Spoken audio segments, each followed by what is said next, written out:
99. The Lord explains the precept of the Pharisees.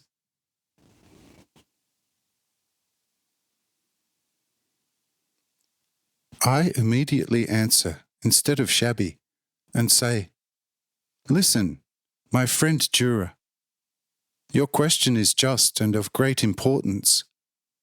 You do not need to repeat it to me, for I know anyway what is bothering you. You see, it is true that there is a commandment, but only since the time of the judges, where it is commanded from the mouth of a seer to listen to those who sit on the chairs of Moses and Aaron, and to do what they order from the Spirit of the Lord. But only if their works are good. If their works are bad, they should be pushed off the chairs by the most worthy descendants of Levi. But those on the mentioned chairs knew very well how to disguise their deeds. Instead of the worthy descendants of Aaron and Moses, only vicious wolves sat, and are still sitting on the holy chairs. And as such, they have scattered laws among the people as divine will, before which the world even must shudder. But think back to how often I have let these false descendants of Moses and Aaron be chastised through the mouth of the holy prophets, and how often I have tamed them with the sharpest rod. But what good did it do? Things became better for a time, but soon after they became worse than before, until it has now become so bad that it can never get any worse.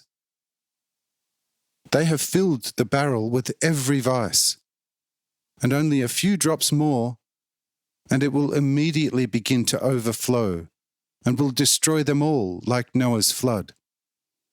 Of that you can be fully assured.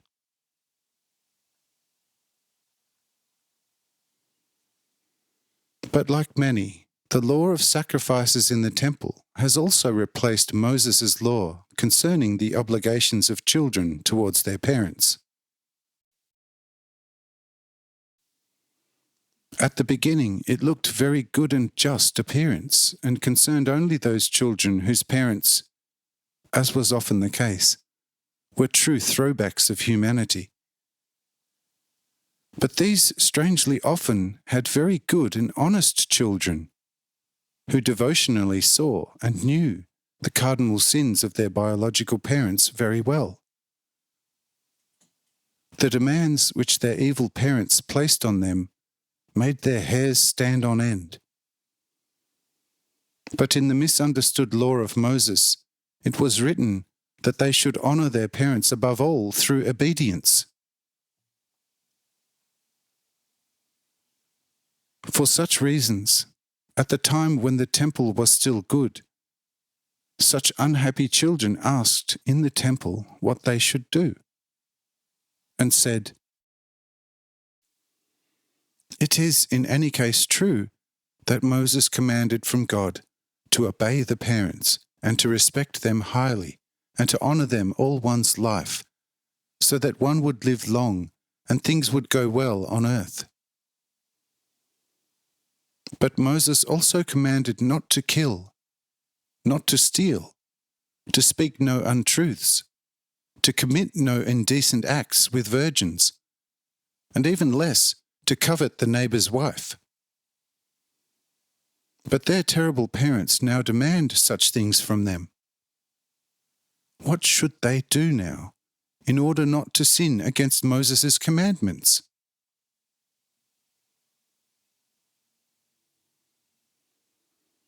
Then the high priest, filled with the Spirit of God, spoke. "Leave these parents of yours. Sacrifice a gift instead of the bad obedience, and pray to God, and it will be better for you, and also through the mercy from above, for your undutiful parents." And then it happened that such children left their wicked parents, brought a sacrifice to the temple for themselves and for their terrible parents, and then sought to enter service with good people in order to lead a life pleasing to God. So far, and in this much, the law was entirely of divine origin. But with time, the vicious wolves who sat in sheep's clothing on the chairs of Moses and Aaron generalized this law. And then even the undutiful children of quite good and honest parents could buy themselves free of obedience towards their parents through sacrifices, in order to then be able to sin quite freely and without a conscience.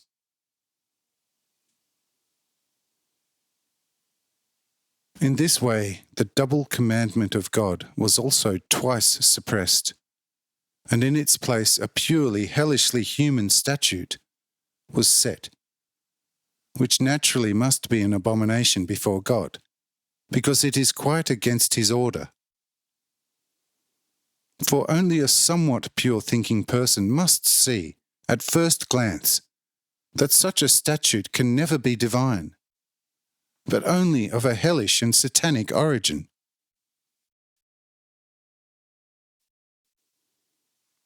In any case, this all shall soon have an end, and then there will not be much more to strive against.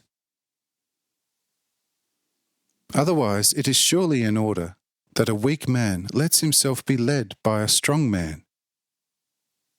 But parents are always stronger than their children, and it is therefore quite in order that the children let themselves be led by their parents.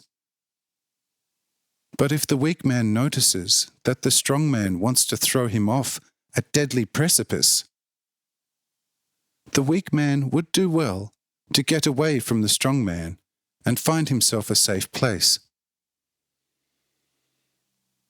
Incidentally, only he is entirely fulfilling the law of Moses, who behaves as I showed the old King Uran perfectly clear earlier. Did you understand that now?